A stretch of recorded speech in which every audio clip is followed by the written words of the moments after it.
Good afternoon. My name is Alexandra Papadopoulou, and I'm the Greek ambassador to the United States.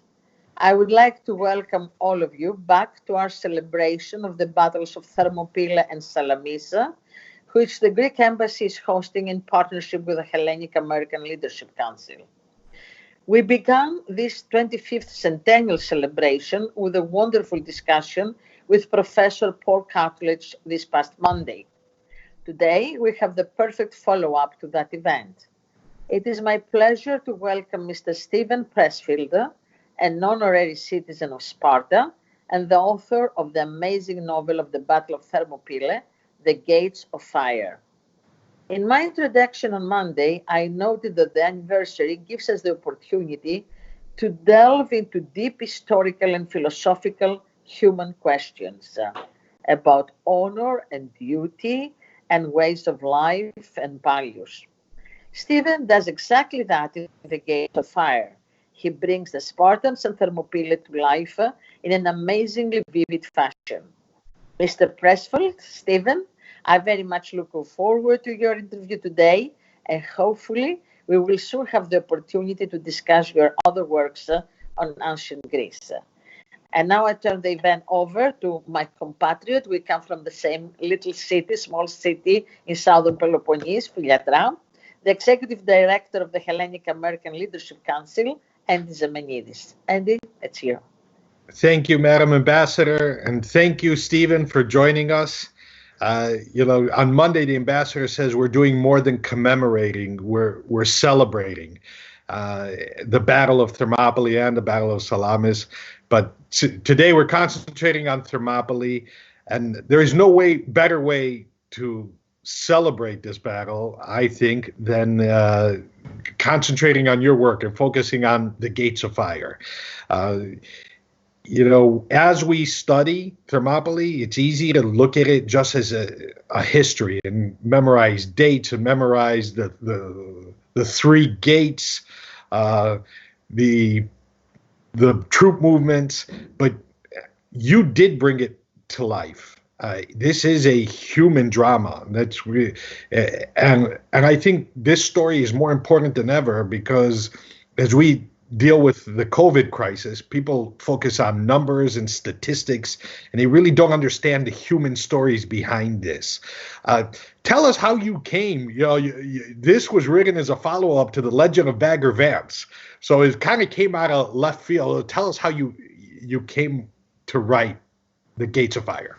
Well, thanks, Andy, and thanks, Madam Ambassador. Thanks very much for having me here. It's a real pleasure to be here with you guys. I'll answer you on kind of a deep level, Andy. I'm a believer that in the muse. I mean, I literally believe that the goddess exists and that she inspires artists and kind of gives you, I think a lot of times your ideas come to you almost like assignments from another dimension of reality. And so I had been I was like, I think 55 years old when The Legend of Bagger Vance was published. So it wasn't like I was a newcomer to anything. And I did so that was one book that was kind of a success. And then the question was, well, what's next? And I had no clue. And I was a great reader of all things Greek, of Herodotus, of Xenophon, of Plato, of everything, Thucydides, that I just would read for fun. And I was reading through Herodotus just for fun, having no concept that I was looking for an idea or anything. And I came to the part about the Battle of Thermopylae and the quote from Leonidas, where the famous quote where the Spartans are warned by a native of Trachis that the Persians who were coming were so numerous that when their archers fired a volley, it blocked out the sun. And so Leonidas made his famous quip of, "That's good, then we'll have our battle in the shade."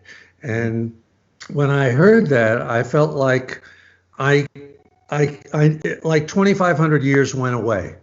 And I felt like I was right there and like I knew this warrior, And I thought, in that moment, I got to write this story. And Leonidas, that character has to be the central figure of the story. So that's how that started, Indy. I usually don't do this in interviews, but I have to. I mean, my copy, I'll tell people I got in the late 90s, I got the hardcover copy of Gates of Fire, and Wow, the hardcover. I almost religiously read it once every 3 years, and I have all these annotations. But here's something. You have King Leonidas speaking, and he says, 1,000 years from now, 2,000, 3,000 years hence, men 100 generations yet unborn may for their private purposes make a journey to our country. They will come, scholars perhaps, or travelers from beyond the sea, prompted by curiosity regarding the past or appetite for knowledge of the ancients. They will peer out across our plain and probe among the stone and rubble of our nation. What will they learn about us? Their shovels will unearth neither brilliant palaces nor temples. Their picks will prize forth no everlasting architecture or art. What will remain of the Spartans? Not monuments of marble or bronze, but this, what we do here today. For you, as you wrote this, at the end of it, what was this? It was more than a battle. It was the sacrifice of their lives, the willing sacrifice of their lives for the greater good, for the preservation of the remainder of the city-states of Hellas and of Western civilization. And of course, it turned out to be true. That's, I mean, we remember a lot about the Spartans, but the main thing we remember is what they did on that day 2,500 years ago. And actually, I forget who this is from. I'm sure you're familiar with this quote. It might be from Plutarch. It might be from Xenophon. I'm not sure. But he said, written at that time, that when scholars and people 1,000 years, 2,000 years in the future, when they come to Athens, they'll be able to see the Acropolis and the ruins of the Parthenon, and they'll know, oh, this is a great, great city. It'll be very clear to them. But when they go to Sparta, there was only 5 villages, and that had no great architecture, no Acropolis, no nothing like that. They'll have a hard time believing that this place was once the most powerful, not just military, but moral and ethical leader of the world. And so I think that must have been circulating in my brain somewhere when I put those words in Leonidas's mouth. Again, looking over my annotations, you have a great historical notes to start the novel, including a note about the monuments that stand at Thermopylae today.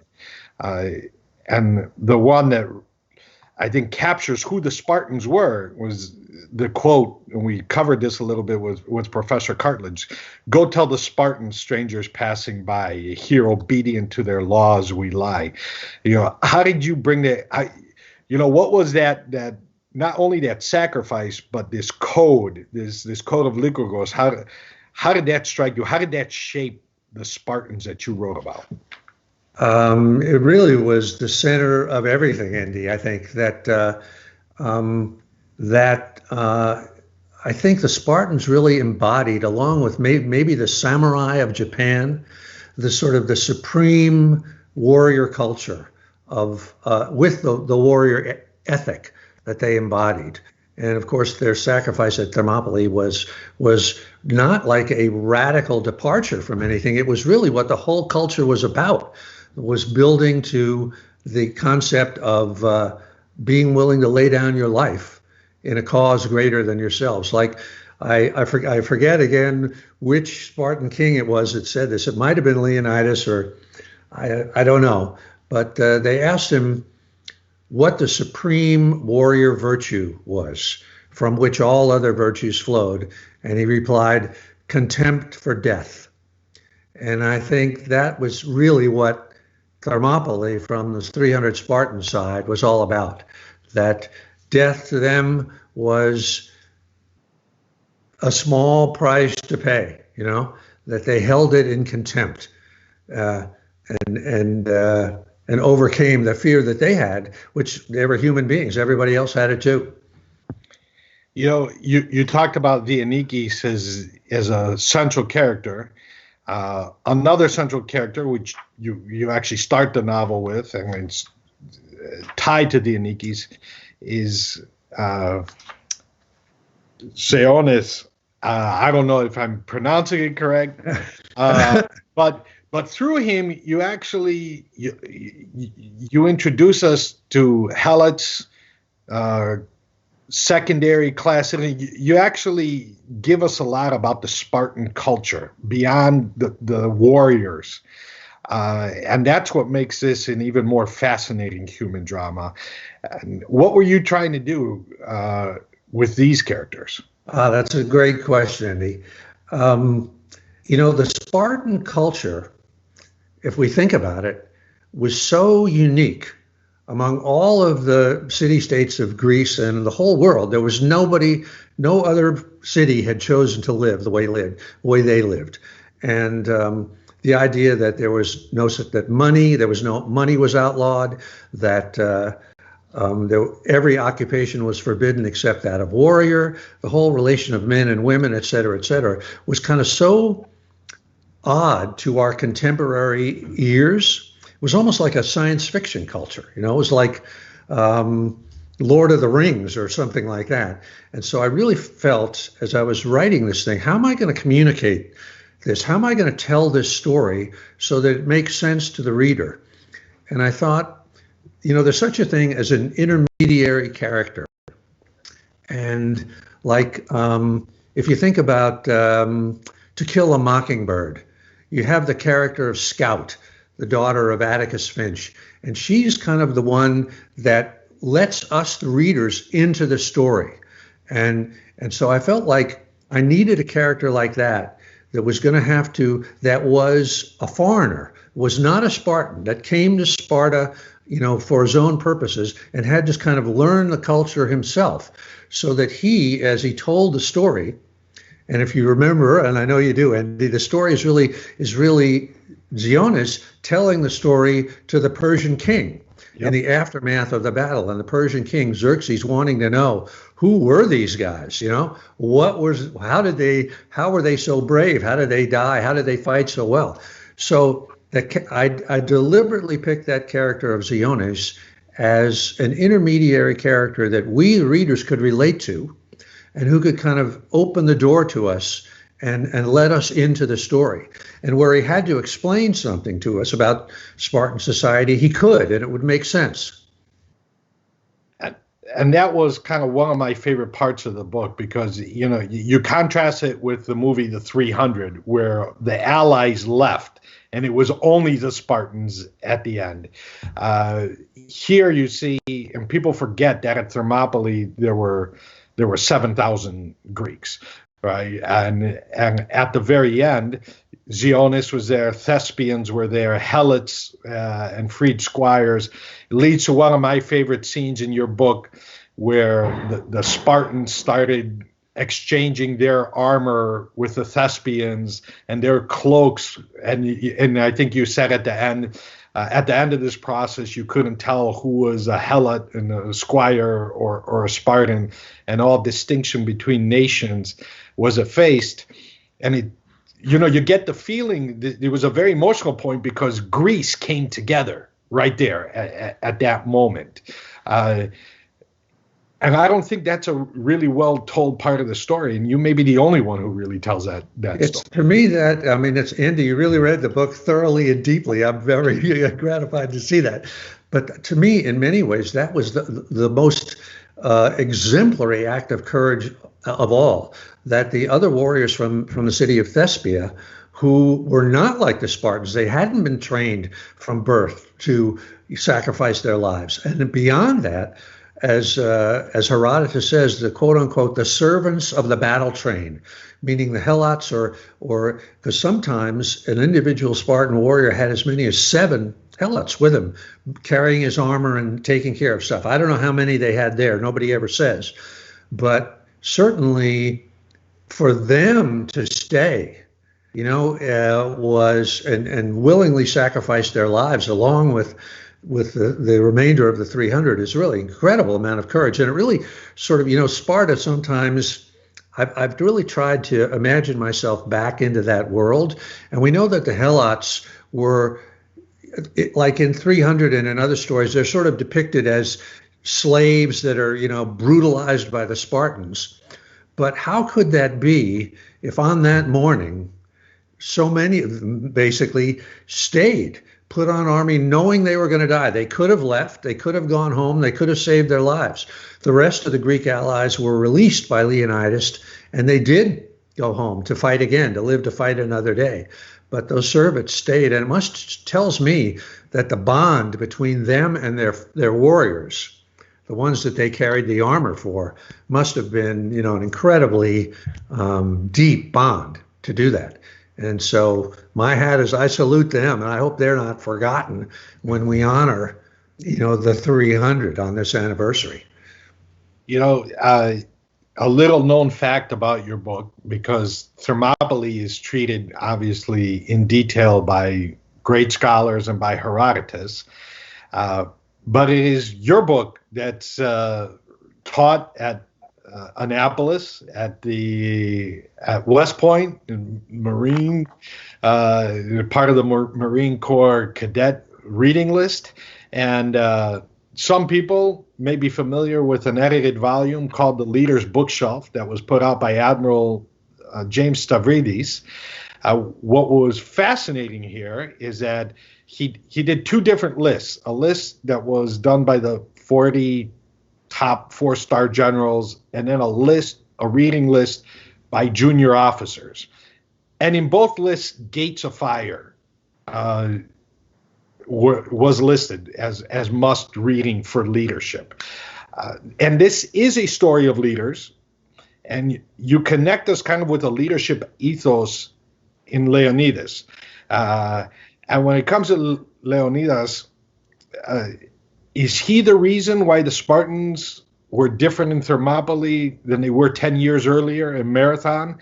That the Athenians fought Marathon without the Spartans, but the Spartans led the charge in the second. That's a really good. That's a great historical question. I wish we had Paul Carter. Say again, Andy. What? That was a question posed by. The question was posed by one of our viewers, Michael Cornidaris. Oh, I see. Now, the way I understand Marathon, I may be wrong on this, but I think that the Spartans were late getting there because of a religious festival. And you know how seriously they took it, and they were not allowed to take up arms until that festival ended. So they got to Marathon too late. But I don't think it was for any lack of wanting to be there. I imagine they were totally chagrined to have been out of the fight and wished that they could have been there. And I'm sure that had a tremendous amount of platea later on when they were, foremost in the line. But I don't think that had anything to do with a failure of leadership or anything like that. I may be wrong. Well, I'm inviting our viewers to submit any other questions, but who's your favorite character in this book? I mean, it's going to be an obvious thing when I say, well, I will say two. Leonidas and his wife, Arete. Is that how you pronounce it? I'm not even sure how you pronounce it. Yeah. Maybe the two of them as a kind of a tandem. But the reason that I thought Leonidas was a great character, at least as I envisioned him, was that he was not a supernaturally brave guy. He was just a normal sort of person, right? Who had to, through his own thinking and examining and investigating and introspection and all that stuff, kind of come to those qualities of leadership that he displayed so greatly in the battle. And one of the things, in the book, as I'm sure you remember, Andy, he had an older brother who was a great hero and who had died.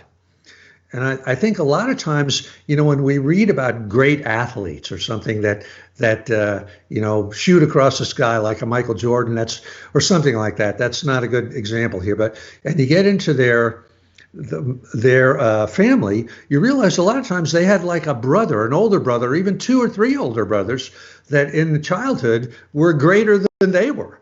and that they were sort of inspired. They had to kind of make themselves elevate their game to that level. And in the action of elevating their game, they become more conscious of what it's all about. And that was what I really wanted for Leonidas. I wanted him to be a guy that really understood it, that understood his own fear, that wasn't a superhuman kind of a guy, that felt fear on the deepest levels of everybody. And that's why throughout the book, he's constantly asking the question, what is the opposite of fear? And he keeps coming up with the different ways that Spartan culture employed to overcome fear. Like one of the ways was shame, right? As you're advancing on the enemy in the phalanx, you're on the one side, you're feeling tremendous fear because you're about to go into hand-to-hand, blood and guts action.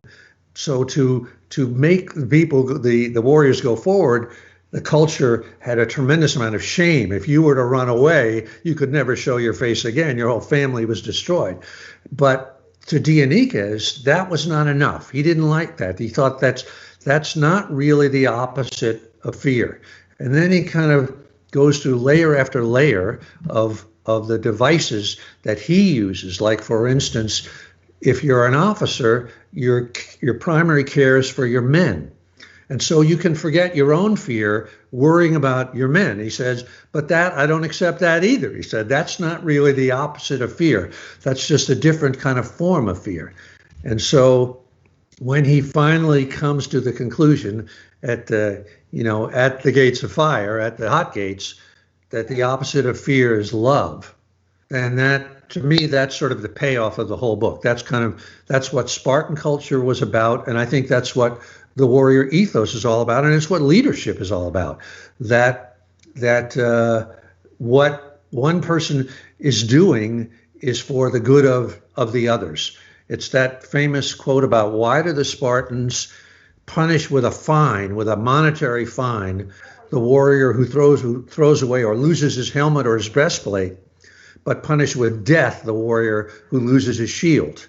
And the answer was because helmet and breastplate are worn for the protection of the individual alone, but the shield is for the protection of the whole line.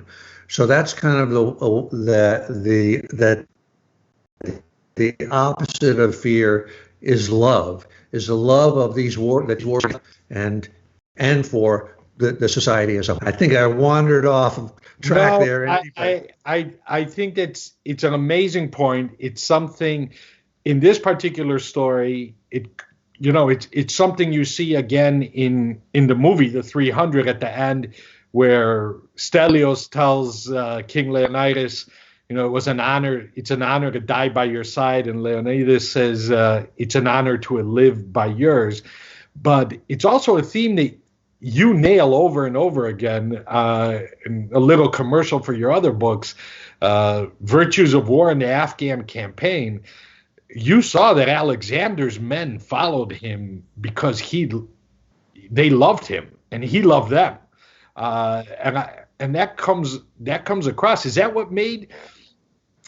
really what made the ancient Greeks such a fearsome? You have the story of the sacred band in Thebes, and all that. Is that what distinguished them from the Persians?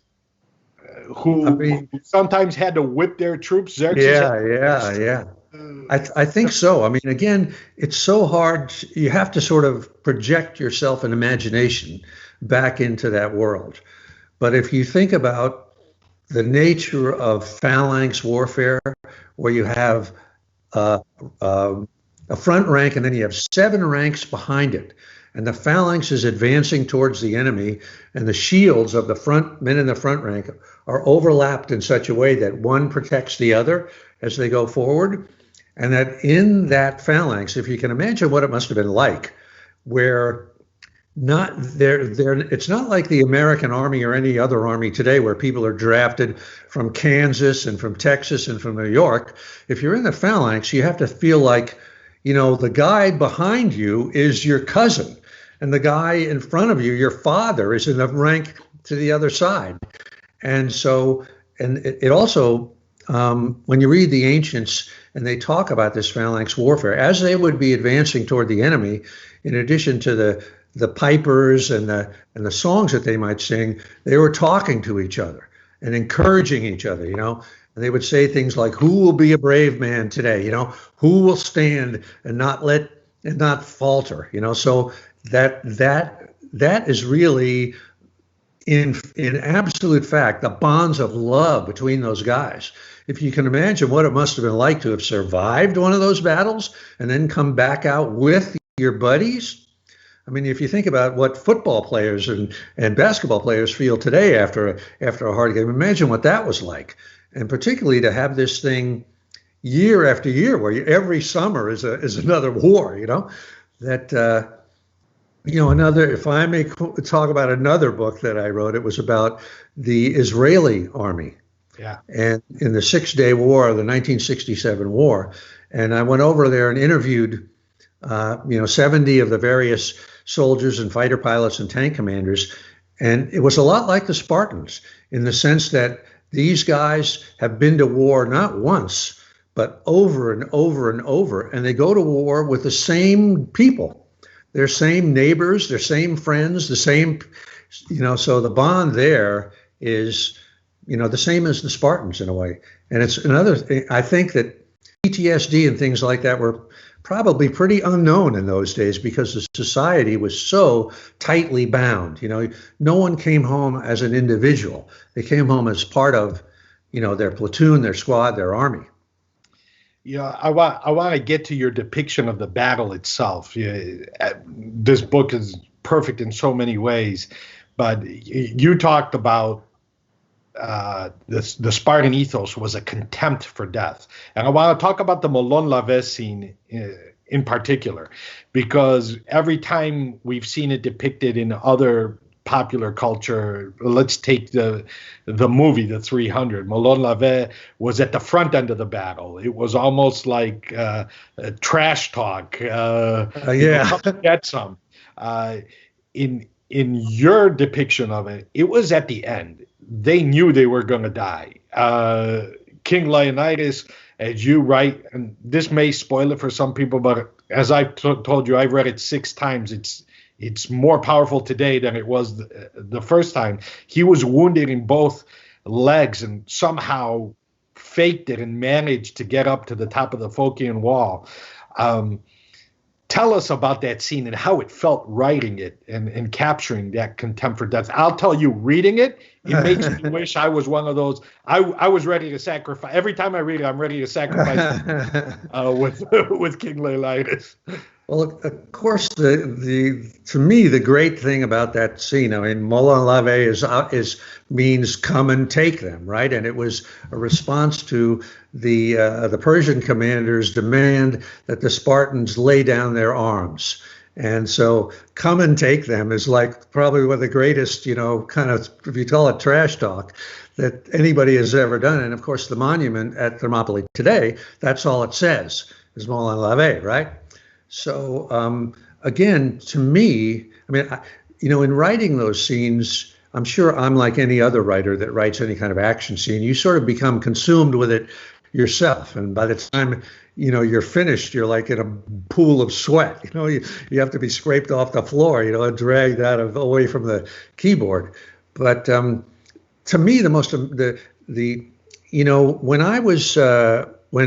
the city of Sparta honored me with honorary citizenship, and I went over there and I had to give a little speech, And one of the things that I said was that the Battle of Thermopylae it was so long ago, 2,500 years, and it's been written about so many times, so much has been depicted of it, that we think of it as a legend. It's almost like at Lord of the Rings or Game of Thrones. We think, like it wasn't real. But going back to Molon Lavet, that was what King Leonidas really said in that real moment. I didn't make that up. Nobody else made that up. That was what he really said. And what I said in my little speech at Sparta was that those guys, those 300 and their wives who saw them off, and their children and their fathers and their mothers and their loved ones, They were real people who lived right here in this real place where we are right now. And that street, the Aphataios Street, the going away street, that street, either it's still there or, it's pretty much still there. And they walked up that hill, they walked up that path, and they were real people who really did this. And that to me is just, that it's not King Arthur, or it's not something in the mists of Avalon. It was a real thing. And as I said to the people of Sparta, maybe that their blood, the blood of those 300, flows through these contemporary people's veins today. And so they can draw strength from that at all times. So the reality of Molon Labe was, to me, the most powerful thing of it, that it wasn't something a writer dreamed up as like a great line for a movie or something. It really happened. And it was great. I want to get back to you mentioned the wives and the mothers of the 300, and one of the most powerful scenes in literature is about that from your book. But I want to stick with the battle a little bit. Everybody knows the phalanx. We learn about the history of the whole force fighting the Persians. But you have a great what I would call special chapter on a special forces operation of the Spartans. Little known facts of the Spartans. They had their own little unit that was almost like SEAL Team 6. And in your book, the SEAL Team 6 of the Spartans almost ended the Persian Wars early. Yeah. What was the basis for that? That supposedly is true, Andy. That's really true. That you're talking about the night raid on the Persian camp, yeah. Which it's like, thinking from the point of view of a writer, if that hadn't happened in real life, we would have had to invent it, because it was, it made so much sense and it was so great. And of course, the concept was they knew they were going to die the following morning. They knew that the 10,000 Persians, the immortals, had found the track that got them around in the back of the Spartans. So it was a desperation measures. And they thought, well, why not we send a small band out? We'll try to get into the Persian camp. And if we could kill the king, that might save the day. So in Gates of Fire, I just sort of, it's all my imagination. We don't really have that from history. But there was a raid. And another thing that was true to life. You can't make this up. Yeah, well, I wish they had put that in the movie, because it was just totally gripping and gives you a whole new appreciation of what happened at Thermopylae. Going back to what actually, Andy, just to break in for a second, I think there was another movie from the 50s. I think it was called The 300 Spartans, starring Richard Egan, and they did have that raid in there. Only they did it in daylight, and the Spartans kind of waded through the water and snuck around. So I don't know, but they did do that. Back to the role of the Spartan women. It's something that history does not teach us a lot about. You learn about the legend that women would send their men off to battle with the, Itani Epitas, come back with your shield or on it. The legend that Spartan women say only Spartan women give birth to real men. You delve a little deeper, and in just an unbelievable scene of anguish, but also triumph, you have King Leonidas explaining to someone why he chose the 300. And he says that I did not choose them for their own valor, but for the valor of their women. Tell us how you constructed that scene. What made you put that in there? That's a great question, Eddie. There's a real story behind that. I had two female editors at Doubleday, Kate Misiak and Nita Talblib. And when the book was done and ready to go, they said to me, they sat me down, they called me in, they sat me down, they said, we need more from the Spartan women. We need another scene, because we love them. They're so great. There's not enough of them. And so I, of course, immediately resisted that. I said, no way, I can't do that. I'm not going to do it. And finally, after about a week of fighting it, I said, okay, let me see what I can come up with. And that that scene is actually the one I get the most comments on, the most favorable. Most people remember that scene. And basically what Leonidas says, for those who haven't read the book, is he says, one of the ladies, Paralia, comes to, via Leonidas' wife Gorgo, comes to him and says, because Leonidas had dispatched with the 300 both her husband and her son. And so she came to him and she said, why am I getting this double measure of grief? You know, how am I supposed to deal with this? And Leonidas explains to her that this mission is a suicide mission. Everybody's going to die. I'm going to die. We're all going to know this is not the fight that's going to preserve Greece.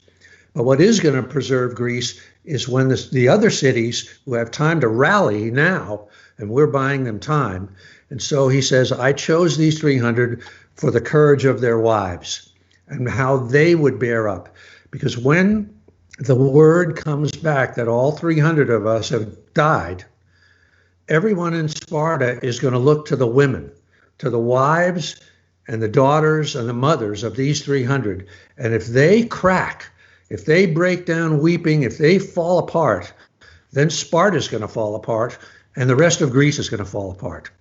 But if you women can hold steady and be brave all the way through this, then the rest of Sparta will be brave and the rest of Greece will be brave. And Paralia is fortified by this, and she's crying in this scene, and she gets herself together and she says to the king, you know, sire, these are the last tears of mine that the sun will ever see. And you can see I'm even getting choked up a little talking about it. But I think that's, you know, the thing about the Spartan culture, let's say, as opposed to our American culture in the army, America, in our army, we have a warrior culture in our army, but it's embedded in a whole different culture, a consumer culture, an individualist culture where the ideals are the opposite. You know, everybody's trying to get ahead, make a lot of money, have the easiest life possible, whereas the military culture is embracing adversity, embracing the ideal of service, embracing the ideal of self-sacrifice. But in Sparta, you had a military culture or a warrior culture embedded in, a warrior army embedded in a warrior society. So the women themselves lived by the same code as the men, and they really were, you know, they were the steel in the men's spines. Because I'm sure if you imagine yourself into that and you think about you're facing your own death, you're thinking about your wife, you're thinking about your daughters, you're thinking about, I must prove worthy of them. I cannot, you know, falter in this moment. So hats off to Nita Talblib and Kate Misiak for making me write that scene. It is and to the Muse for bringing it down. It's another one that's unbelievably powerful and maybe gains more power every time you read it. And one part of that quote that you left out, he said that the women of Sparta must show that contempt for death, right? And that theme it keeps coming back. You know, there are a couple comments. I want to address one because it's a little off. Emily says that, you know, Thermopylae was a great defeat, and I'd say it was a tactical defeat. We spoke about this with Professor Cartledge yet, but it was losing the battle, winning the war, and frankly, the story and the history shows that it was a great victory. There was a little comparison to even Orchide and the Greek resistance to Nazis. And Monday I noted the famous quote by President Roosevelt where he said, the Greeks showed the world that the Axis were not invincible. And yes, the Spartans showed the rest of the Greeks that the Persians were not invincible. And I think that was the basis for the book, right? Xenos was interviewed by King Xerxes because what the Spartans did to him shook him to the core. He needed to learn who these Spartans were. Yes, exactly. I think that was a real victory concealed within a quote unquote a technical defeat that, you know, I'm sure, again, we have to kind of imagine ourselves into that world. That they thought that it was something like 40-1 casualties, Yeah. 40 Persians dying for every one of the Greeks and the allies. I mean, that if you're the king of Persia, that's going to shake you up a little bit, you know. And even though he had, limitless millions to throw into the battles up ahead, and so yeah, it's for sure it was technically a defeat, but it was obviously one of the great victories of history, because it produced victory in the end. And we wouldn't be talking about it if they hadn't done what they did. Yeah.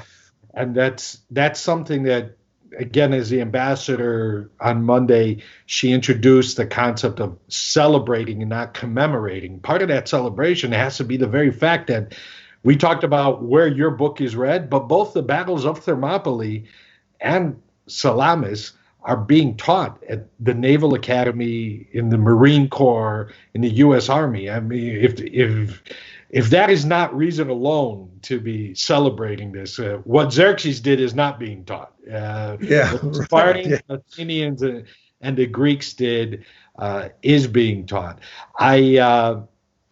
We're coming up to the end. There are some other comments that are more factual in nature, and I want to refer those people to our lecture on Monday, because Professor Cartledge does talk about it. Andrew Pagonis, you're right that if it wasn't for Ephialtes, Xerxes was going to abandon the campaign. Actually, that's kind of not true, but Professor Cartledge deals with that directly.